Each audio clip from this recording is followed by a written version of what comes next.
I won't waste my time to try to convince these radicals in Canada, but they're a tiny, tiny, tiny minority. Our goal is to speak to the population in general, and the population in general understand that, we're not like that, our party is not like that, and myself, I'm not like that. Like I said, 49% of the population are in line with our policy on immigration. I'm Jessica Swietoniowski for Rebel News, and I'm here in Hamilton, Ontario with PPC leader Maxime Bernier. So first of all, thank you so much for taking the time and speaking with us. So later today you have an event. The primary thing about the event is free speech, censorship. Yeah. Ironically, this event has been, they've been trying to shut down the event. So is this the first time this has happened, or has any PPC events been either venues canceling events or forums not letting candidates speak? Has this happened before? I think it's the first time that it's happening like that. Well-organized protests. But the most important is we are in a democracy in this country. Canadians have the right to protest peacefully, and I have the right to express my point of view also. And so, in your opinion, what is the state of free speech here in Canada? I think there's a double standard for people from the left and people from the right. People from the left can do anything and say anything, and that will be okay. Look at what happened with Justin Trudeau. Us from the right, if I can express myself like that, I don't like that being a right-wing politician. I like to say that, if you want to have fewer regulations and fewer taxes, and also if you want to have more freedom in your life, that's our party. We believe in less government intervention in our day-to-day life and more freedom. But that being said, us from the right, we don't have the same freedom. I'm speaking about immigration, a new level of immigrants, and people are saying, Bernier is a racist. We had that debate. They had that debate in other countries, and it went very well. So that's why I'm saying, that's a double standard. But my goal is not to, I won't answer any of these questions about racism because, it's not, I don't have to justify myself. People just have to look at what I did in the past as a politician and the last 13 years. And I want to be sure that Canadians can understand our platform and have a discussion about that. But if I'm a racist, 49% of the population in Canada must be racist because 49% of the population agree with us that we must have fewer immigrants. Only 6% of them want more immigrants. So if elected, what is something that you would do at a federal level to ensure free speech and specifically freedom of the press? Yeah, freedom of the press. We will cancel the fund that Justin Trudeau bring forward for the media. I think it's $600 million, if my memory is good. We will just abolish that and use the money to balance the budget. And because we want the media to be independent from the government, not be dependent from the government. So they have to be independent. So for the media, that will be the first thing that we will do. And second, also free speech, it's important. Free speech on campuses, it's important also. So as you know, some universities are receiving some funding from the federal government, but they will have to guarantee that they will allow free speech on campuses. So that's important. And also we won't do like the Liberal government was looking, and also the Conservative, to bring back Section 13 of the Human Rights Act. We won't do that. We have a definition of hate speech in the criminal code, and that will be it. We don't need another definition of hate speech. So I think that's very important for us. And also, as a leader of a party, I can tell you that our members of parliament will be free to bring bills on any subject, and private member bill. And when we'll have that, we'll have more more discussion in Parliament, and that's a place to have debates. But also, the party line. We won't use the whip to whip our MPs on the party line. For us, it's our platform. Our candidates must be in line with our platform based on 4 principles, as you know: individual freedom, personal responsibility, respect, and fairness, and helping us to bring forward our reforms. And if they want to table a bill on another subject, that is their right as a member of parliament, and it will be a free vote if they're doing that. And so you have been labeled a far-right figure, even a neo-Nazi, but later today you're going to be sharing the stage with an openly gay Jewish speaker. So how is it, either you or just Canada, just society as a general, how do we turn those people around, those people that make such claims? Is it possible to turn them around to see and be more in touch with reality? I won't waste my time to try to convince these radicals in Canada, but they're a tiny, tiny, tiny minority. Our goal is to speak to the population in general, and the population in general understand that, we're not like that, our party is not like that, and myself, I'm not like that. Like I said, 49% of the population are in line with our policy on immigration, fewer immigrants. We're not anti-immigration, we're not for mass immigration. We just want to have globally fewer immigrants, but also a bigger ratio of economic immigrants. Mm-hmm. And so, in your opinion, do you believe that hate speech is a thing, is a real thing, and if it is, should it be banned? No, it is not. It is not. Hate speech, it is not me tell you something that you don't like to hear, or promoting an idea. It's not that.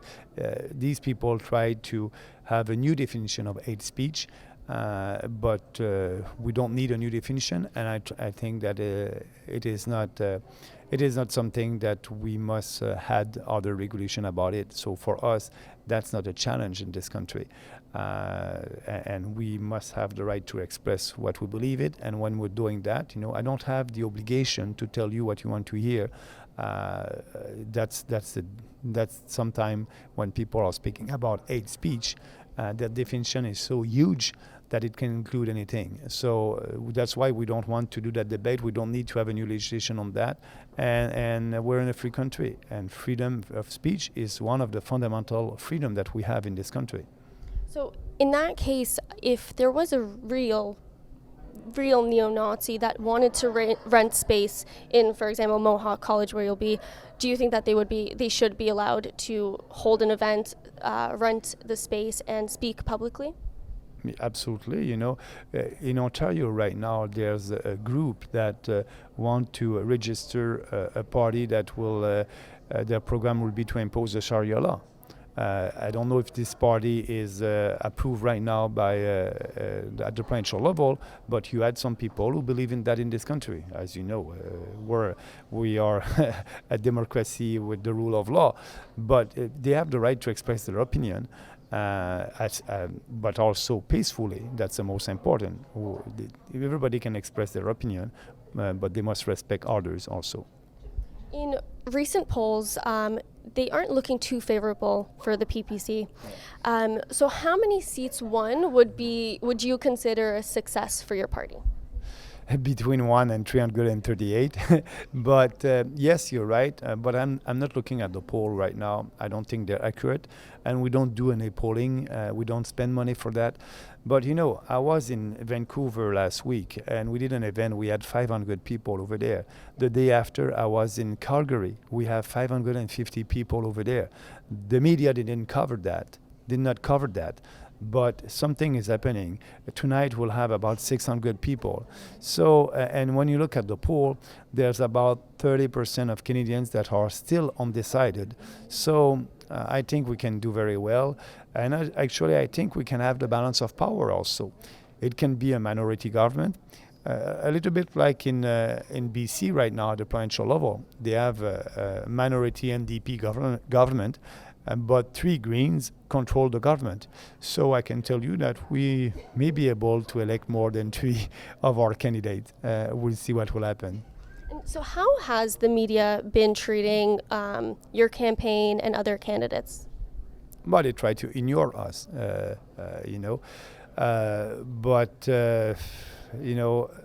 they don't realize that we are a real political party, a real national political party with 41,000 members. We'll have about 328 candidates approved by Election Canada before Monday. So it's going well. We have candidates all across the country. But now, because we will be at the national debates, I think they're looking a little bit more at us. But for us, it's so important to be at the national debates, because I believe that at least half of the population don't know that we exist. I saw a poll where 52% of Canadians were saying that they're ready to vote for a new party at the federal level. We're the only new party at the federal level. So we need to be out there. I did door-to-door with my candidate in Calgary, and I can tell you, half of the doors didn't know the party. They knew me a little bit more, but the name of the party and our party. So we need to be out there, and that debate will be very important for us. And I think everything will change from there. And you did mention a little bit earlier, you touched about the double standard between the left and the right. Yeah. So in the most recent Liberal scandal is the Trudeau black and brown face images and videos. I went out to Toronto, spoke to some people. Most people agree, yes, it's racist actions, but no one seems to be really swayed in their general opinion of him. Why do you think that more people don't really care, or kind of, brushing it off? Is it because it's Justin Trudeau and he's a Liberal, or is there something else? Well, first of all, I tweeted about that, and I said, Justin Trudeau is not a racist. But like I said, he's the biggest hypocrite in this country. He and the Liberals were saying couple of weeks ago and month that we are attracting white supremacists we at the PPC, and that's not the case. Ordinary Canadians are coming to us because we're doing politics differently and we're telling the truth.